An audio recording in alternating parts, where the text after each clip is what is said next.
All right. Awesome. Thank you all for being here and listening to me randomly chat. It is not too late, even though there's only 2 sessions left, if you can believe it. My boss came up with the number 12, and now here we are. There's 2 left. We're on number 10. So you are welcome to invite more people to register. I've been putting all the recordings in the same playlist and then emailing out the link of playlist every day, just in case it's been in your spam folders. And all the recordings are there. Based on YouTube, people are actually watching the recordings, and I get text messages when people are asking questions while watching the recordings. So that playlist will stay available. You'll have access to it forever. I don't understand people who spend time like policing on how all that content gets used. Like, take a nap. Anyway, you have access to it. Enjoy. So today we are going to be talking about messages I learned, which is that process that many of you may have already done at least once before with me during the series, but you are going to need pen and paper. And we're going to be focusing on women, cissexism, and femininity. What I mean by that is Karens. It is time for me to collect all my Karens, and we're going to be doing some Karen work. Some of you are like, I don't identify as a Karen, or some of you are like, don't use my name that way. But you know what I mean? Like the policing woman who somehow we learned that if we cry, show a little cleavage, or ask for a manager, suddenly we have power. For those of you that are on the call that maybe, or watching the recording, that maybe don't identify as a woman, I'm still going to ask you to think about the prompts in a similar way, because I think there's a lot to be learned. And so everyone is welcome to participate, but I don't want to make the assumption everyone on the call identifies as a woman. But we're going to be talking about women, cissexism, and femininity, and how it is performed or expressed or policed as today's topic. We will be doing the same process of messages I learned, where you're going to need pen and paper. How many times do I say you're going to need pen and paper? And then sometimes people still don't believe me. Don't forget to do the QR code to follow me on Instagram. That would be swell. My texting number is 202-670-4262. You can text if you're watching the recording or if you're here live. I'm happy to answer any of your questions. Thank you, Emily, for being my administrative assistant. You're awesome at this. Thank you very much. And yeah, so let's get started.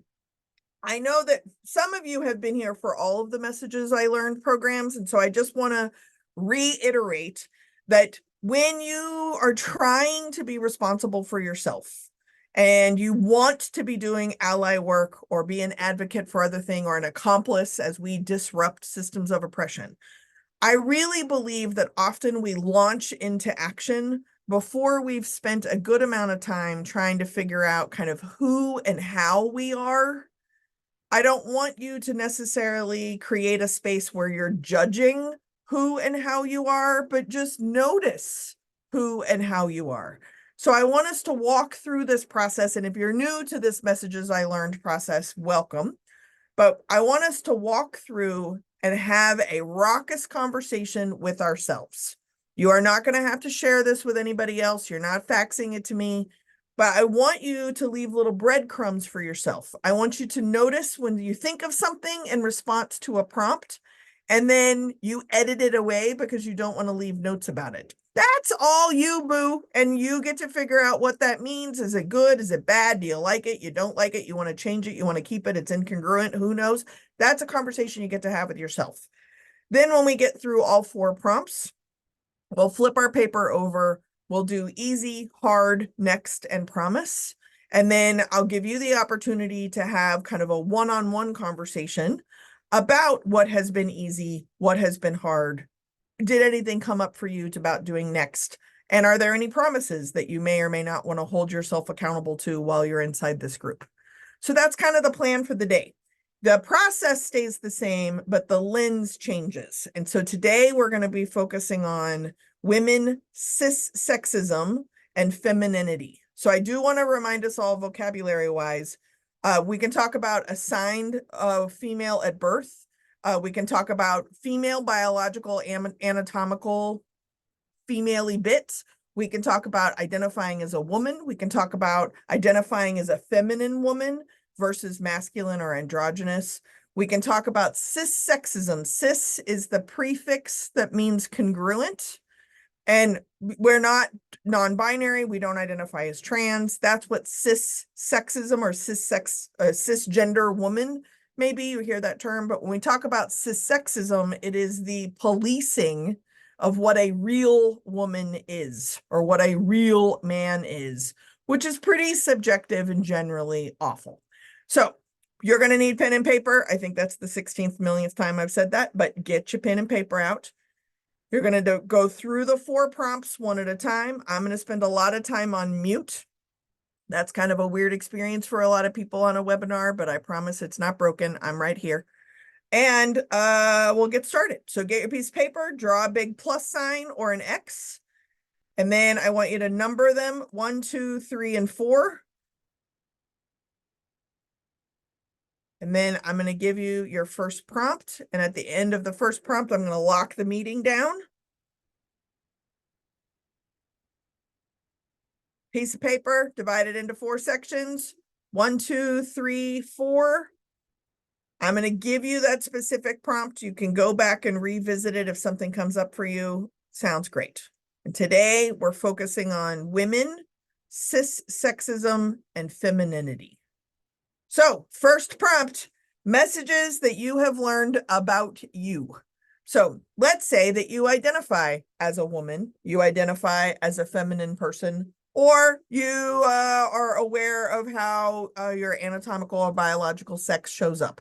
What I want you to do in compartment number 1, quadrant number 1, is I want you to leave breadcrumbs for yourself about how this identity of yours shows up inside that conversation.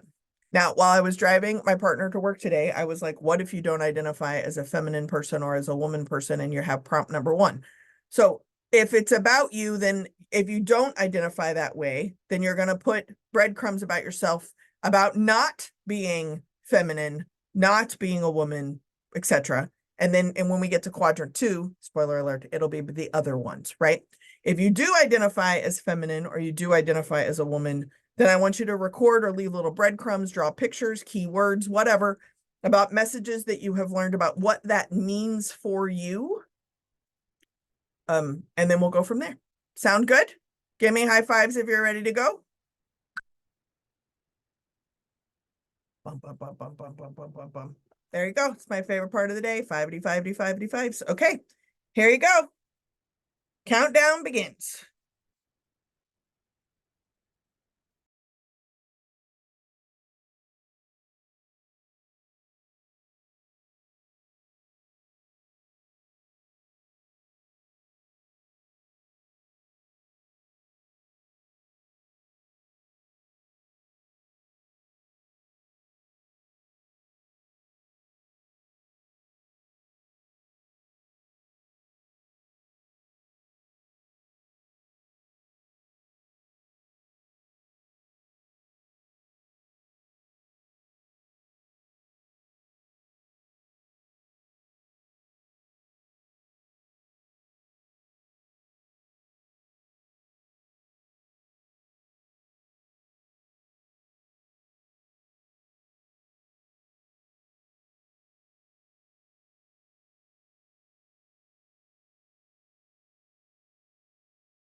You're more than halfway through this prompt.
All right, take a breath, recognize how you're doing, what's come up for you, etc. Okay, we're going to move on to quadrant number 2. Quadrant number 2 is going to be messages you learned about people other than yourself. So in focusing on women and femininity, I want you to think about messages you've learned that are outside of your definition of femininity or your definition of women. Now, this could mean specifically men, masculinity, but it might mean a lot of other things. So whatever the outside is of women and femininity, what messages have you learned about those identities, those roles, those expressions? What do you perceive or not perceive? Any of that stuff is game. Just leave yourself some breadcrumbs, and I'll mute and set the timer.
A little more than halfway through this prompt.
Okay, you should be wrapping that one up.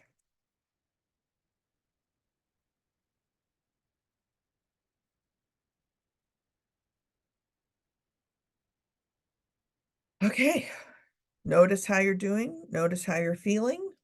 We're going to move on to quadrant number 3, because again, when we do this process, we tend to think about ourselves and kind of the obvious other. And I want to provide some landscape space for the other others that we didn't think about, right? So even in thinking about femininity and being a woman or perceiving a woman, being able to validate someone as a woman, how women also can be masculine, what it means to be androgynous and how androgyny tends to kind of slink towards masculinity instead of kind of a fluidity, right? Is that if someone is androgynous, they could be masculine 1 minute, feminine in 1 minute. There doesn't need to be a connection to a specific gender role, identity, or expression. So I want to give you quadrant number 3 specifically to think about messages that you've learned about even more people outside of what we mean by women or femininity in your world. And by we, I mean you and the messages you have learned about what that means. So I'm going to set the timer and hit mute. Have at it.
You're about halfway through this prompt.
All right.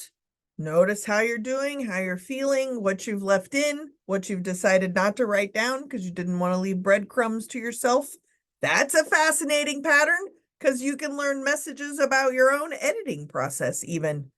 So before we move on to quadrant 4, I want to recommend 2 TED Talks. And interestingly enough, both of the TED Talkers have been attending the webinar series. Regina is not here today, but Regina Lark and Emily Nichols, who is here today, both did fantastic TED Talks specifically about gender roles, and how this shows up.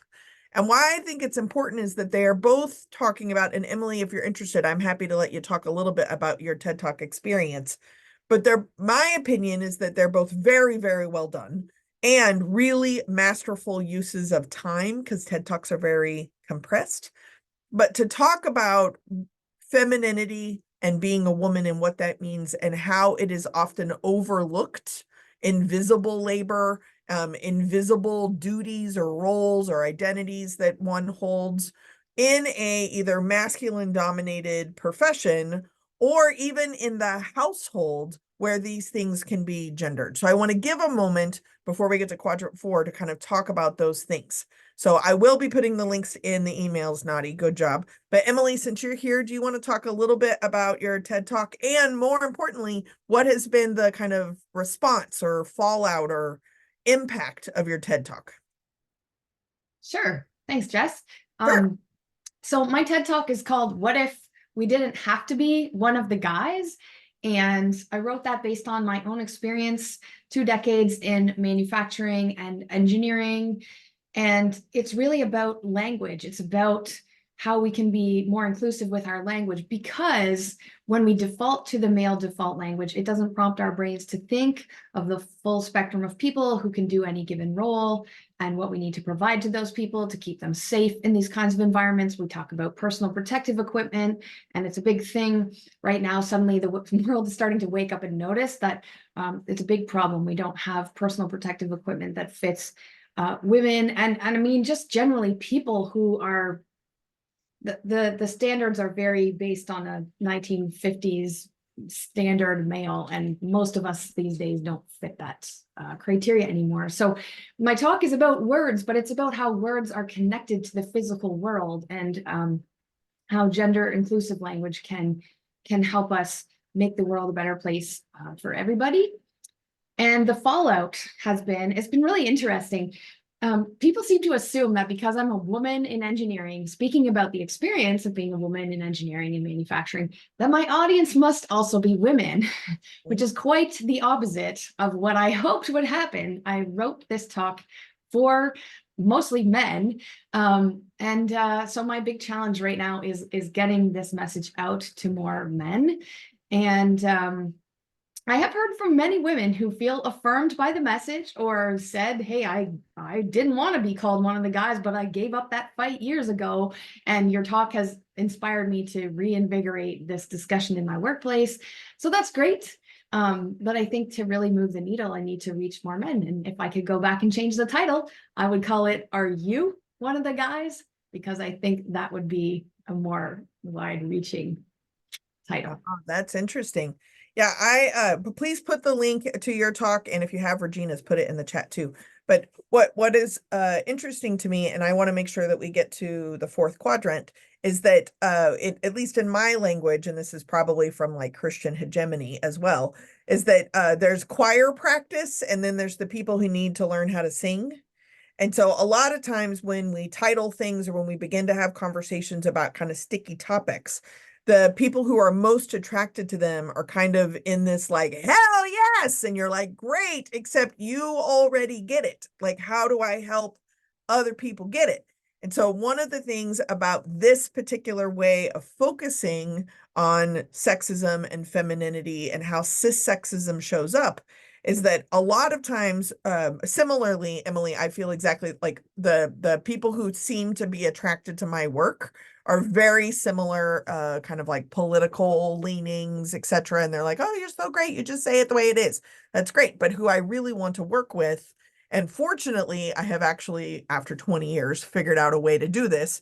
But I tend to work with much more conservative audiences because they haven't been invited into a place where it's safe, I'm using air quotes, to be able to have a conversation about these topics that they're being blamed for that they just don't understand. It's not that they don't want to be blameworthy, it's that they don't get it because they haven't even been invited on the ground level.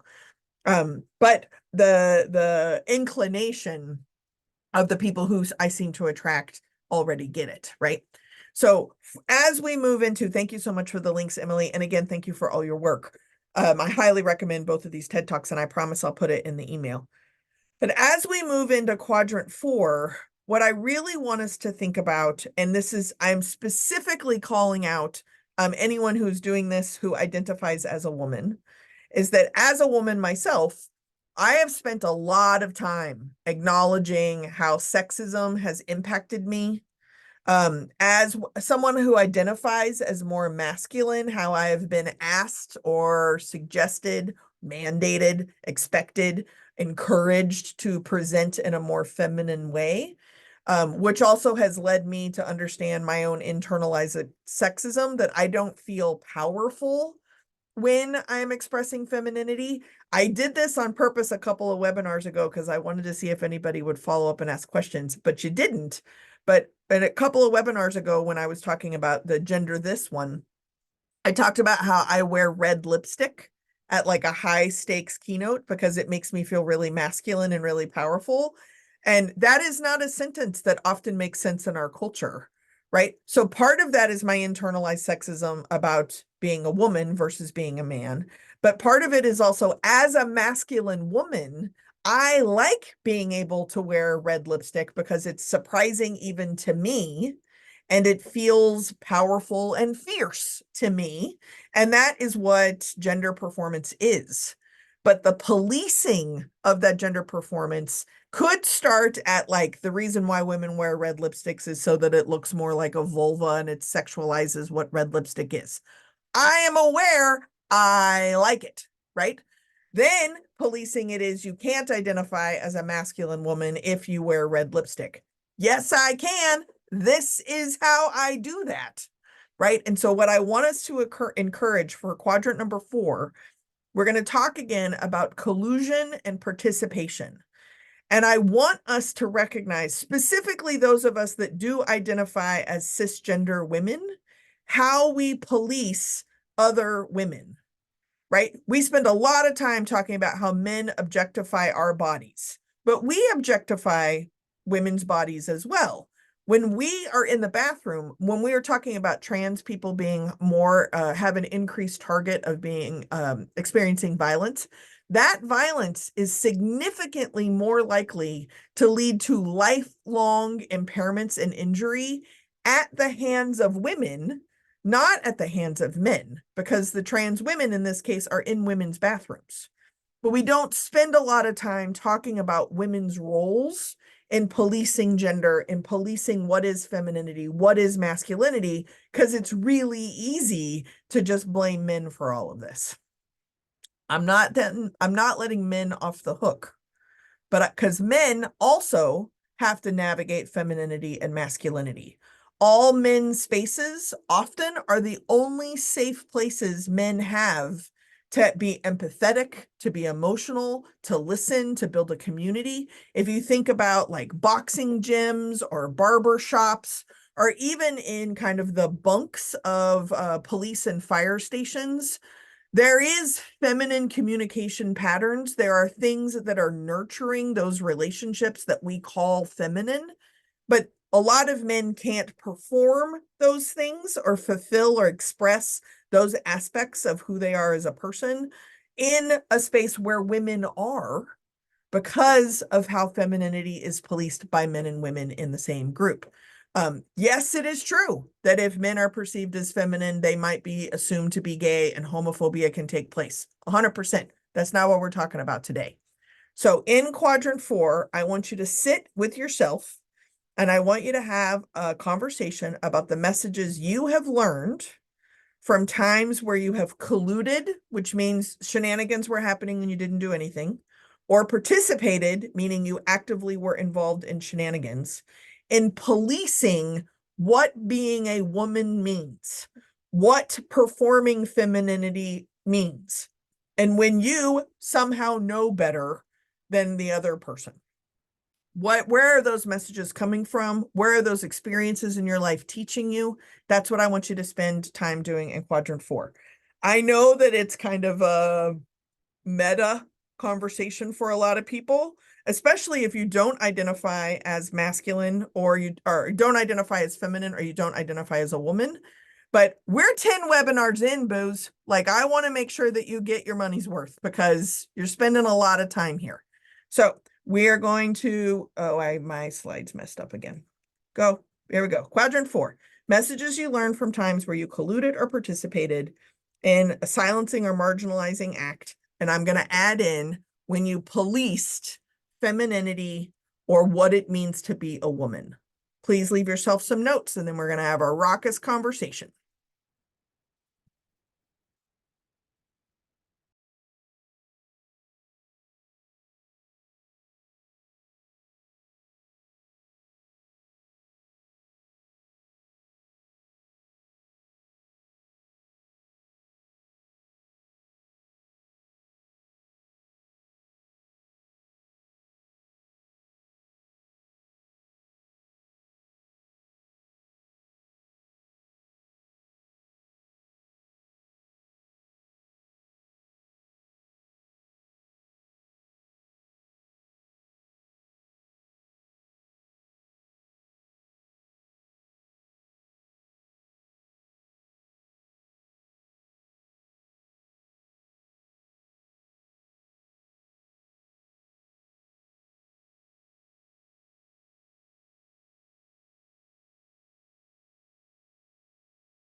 All right, we have finished up quadrant 4.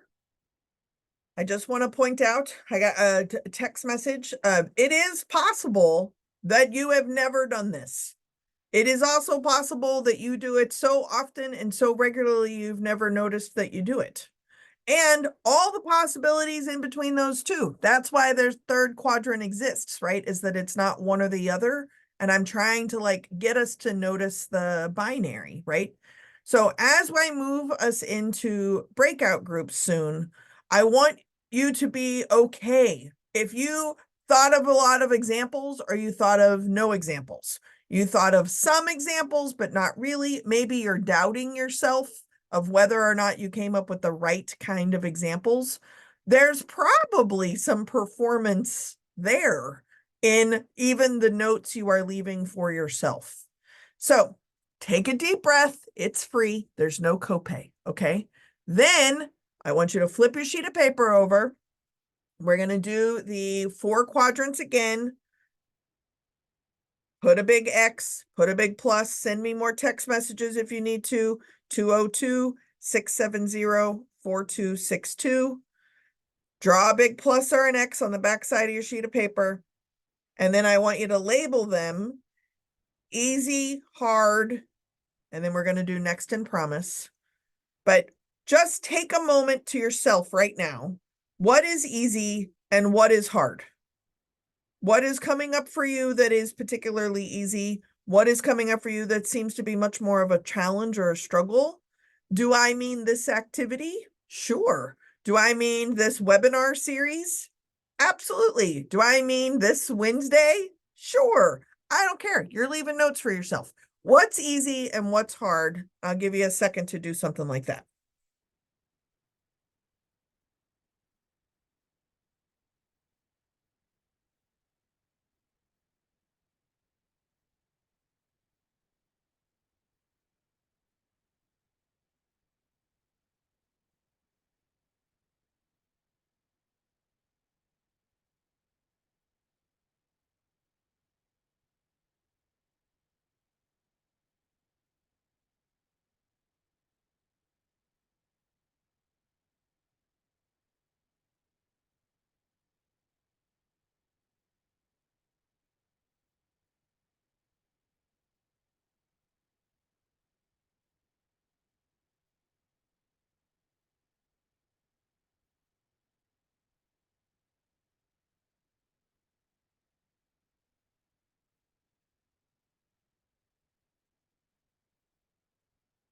Easy and hard. Perhaps it is easy or hard to come up with easy or hard things. Great, you're doing it great. All right, next and promise. Sometimes when we do these self-reflective things, we come up with something we need to do next, or we come up with a promise that we want to hold ourselves accountable to. Fantastic. Use this time to jot down some thoughts about next and promise.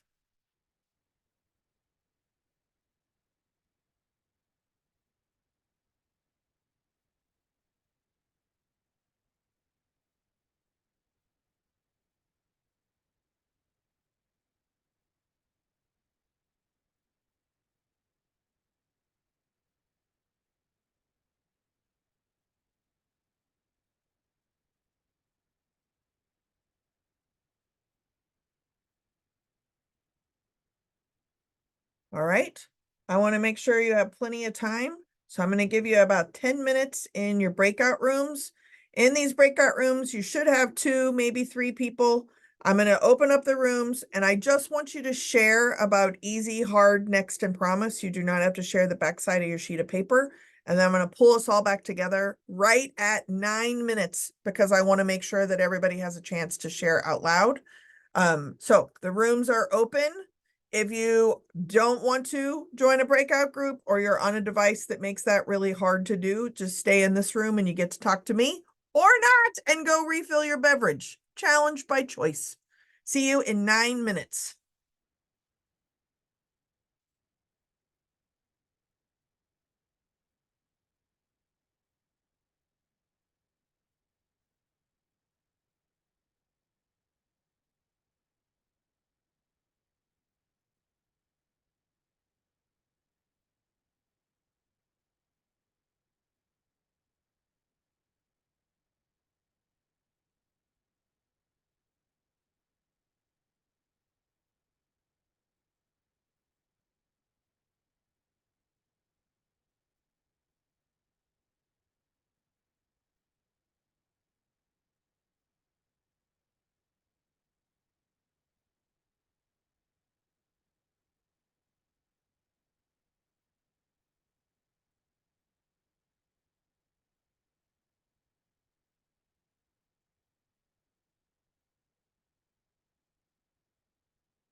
Those of you that didn't go into breakout rooms, you're welcome to talk here. We can refill our beverages, whatever you like.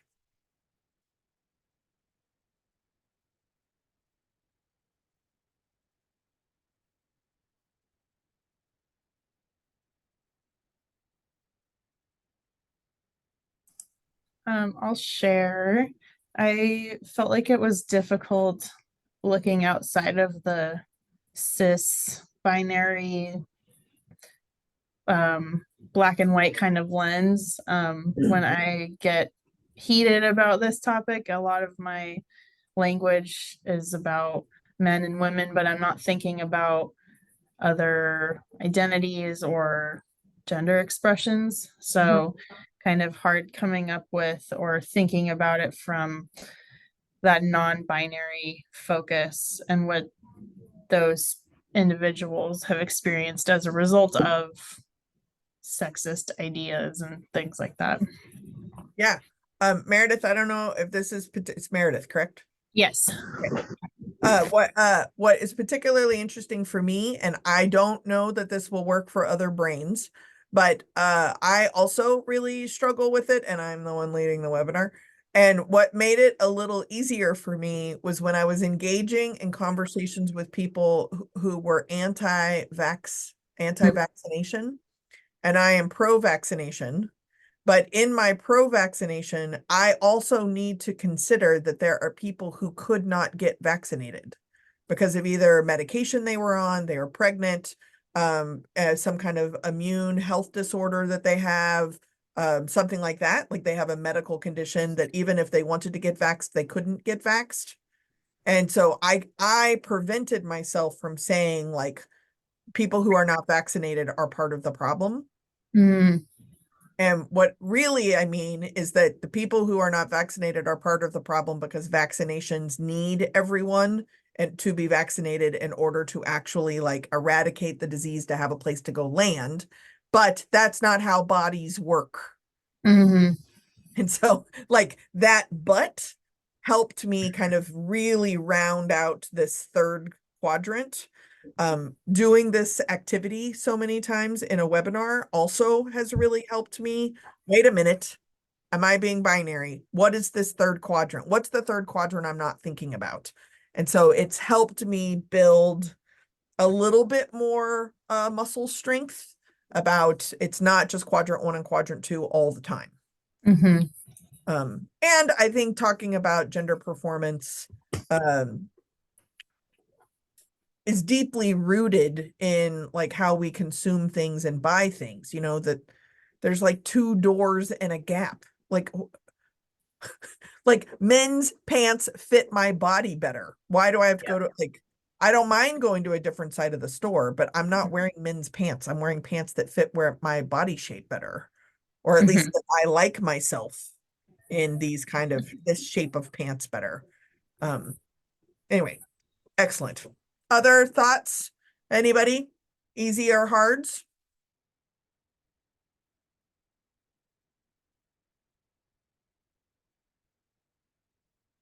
Great. What about any kind of next or promises? Anything come up that you want to do next or promises that you want to hold yourself accountable for or do? It's such an easy like close of an activity, but they're really hard prompts. It's so much easier to make a slide than to really sit with what was easy, what was hard. Is there a next, and do I have a promise?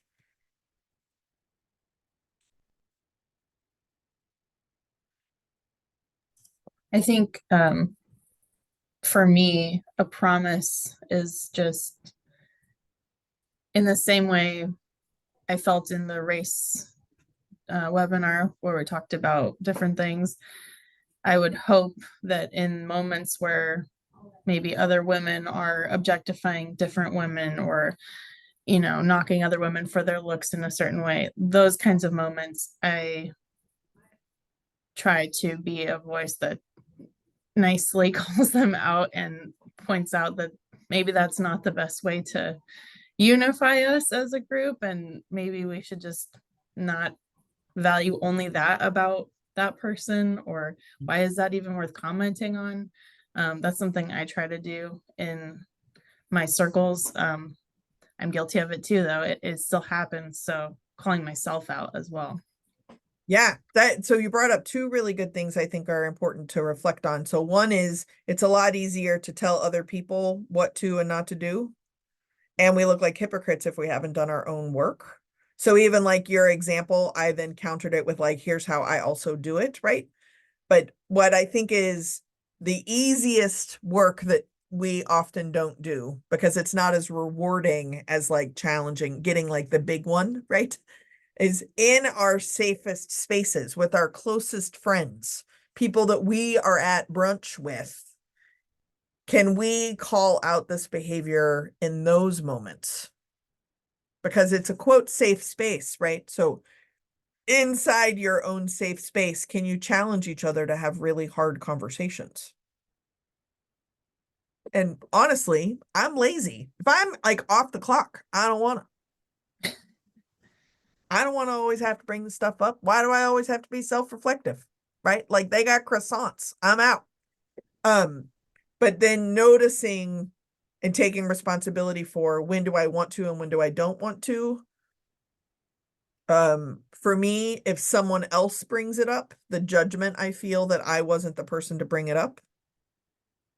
Or the judgment I place on them for bringing it up because they got croissants, dude. I'm off the clock today. I also have a number of interactions with friends where they'll say a joke or they'll say something and then they kind of like look over at me and then I'll just say like, dude, I'm off the clock. It's okay. Is that collusion or do I actually get to get off the clock? And luckily, my closest friends will revisit it. Like, okay, so let's talk about that, right? I am not the like social justice police and I'm certainly not perfect. And if I'm being looked at as like, did she laugh at that? Is it okay that I used that word? Is she going to say something? And then I can say like, I'm off the clock. It's not a pass that that was appropriate. It's that I just don't have the energy to like dive into that right now. Yeah. And can that be a real dynamic in our friendship, in our relationship that doesn't mean it's approved by me? Mm-hmm. It means that I don't want to right now. Yeah. They look the same though. If I don't say something, somebody's going to think, oh, well, Jessica said it's fine. I did not say it's fine. I said, I'm eating soup. Shut up. Right. There's a big difference between those two, but I don't want to on the clock all the time. All right. I got to close the rooms. Oh, I'm talking too much. Close the rooms, close the rooms. Okay. We have about a minute before everyone comes back. Any other thoughts specifically or anything, Meredith? I probably talked too much. No, I mean, I could talk about this all day long, but we don't have time. So I appreciate your feedback though. Oh, great. Okay, people are coming back. I have about 30 more seconds to go.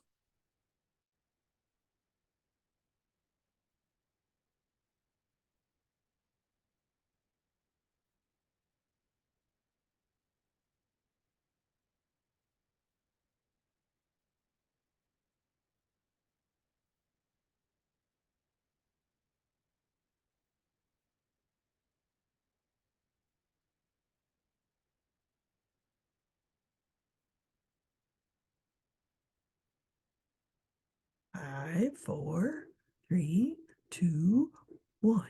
Okay, we are all back. Anybody want to share any of the easy, hards, next, or promises with anybody else in the room? Any learnings happening? Hopefully we're learning something. That's kind of the plan.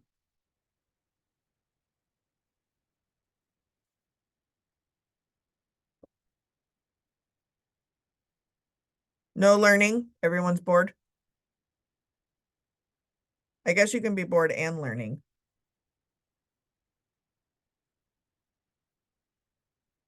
I'm curious, and based on the conversation we had kind of in the big room, we are 10 webinars in.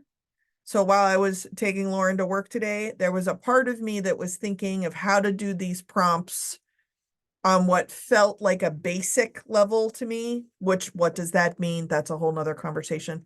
And there was another part of me that was like, we're 10 in.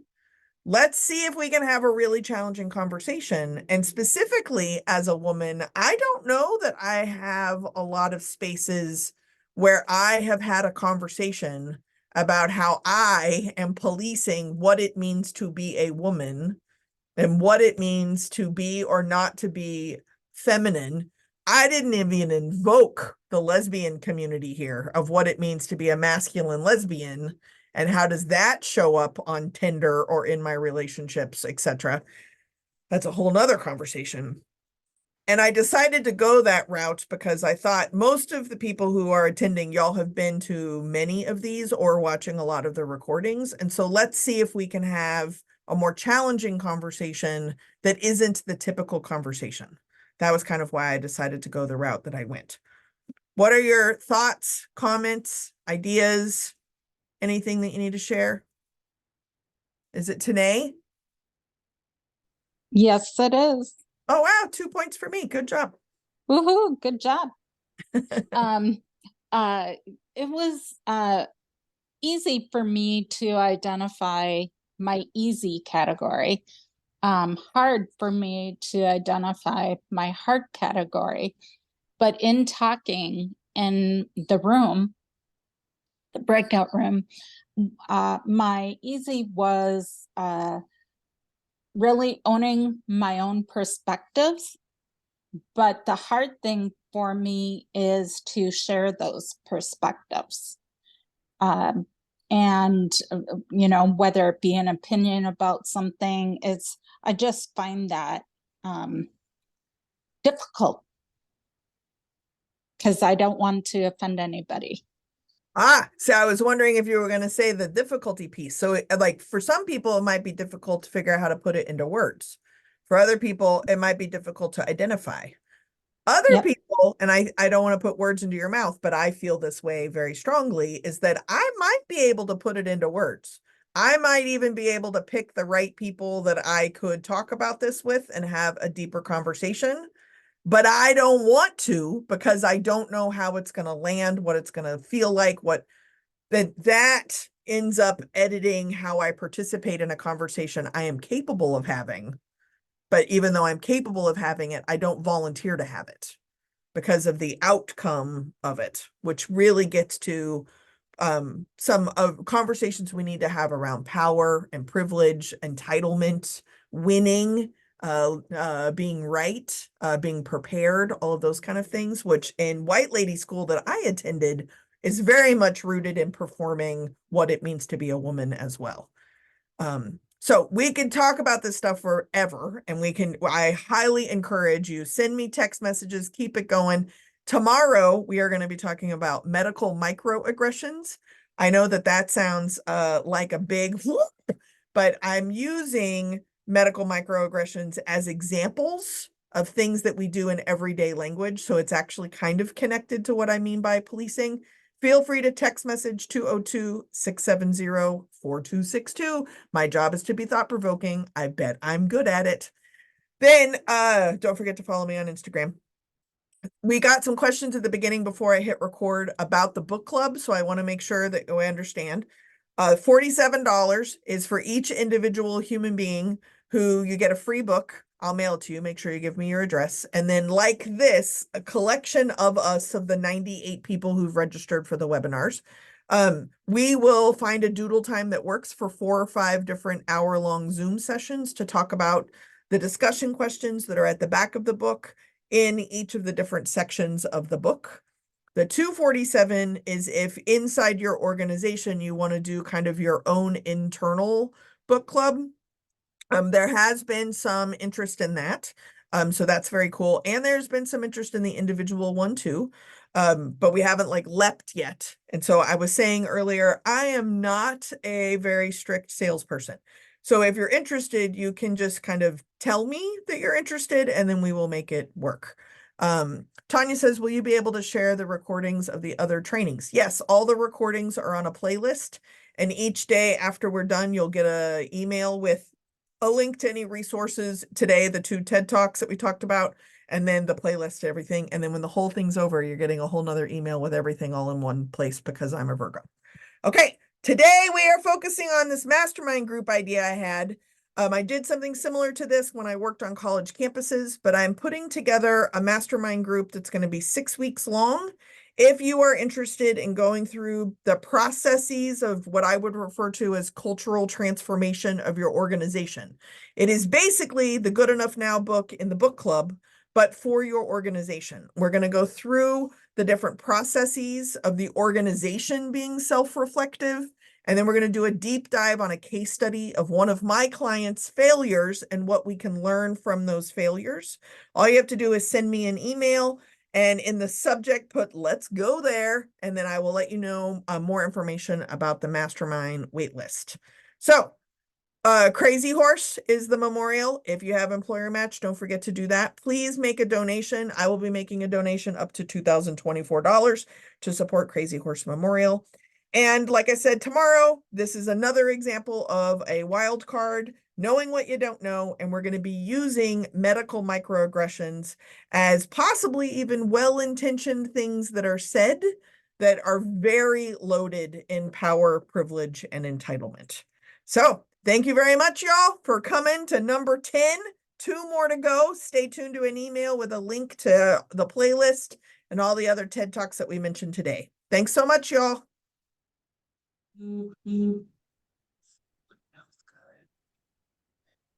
She didn't know if she liked this training. Yeah.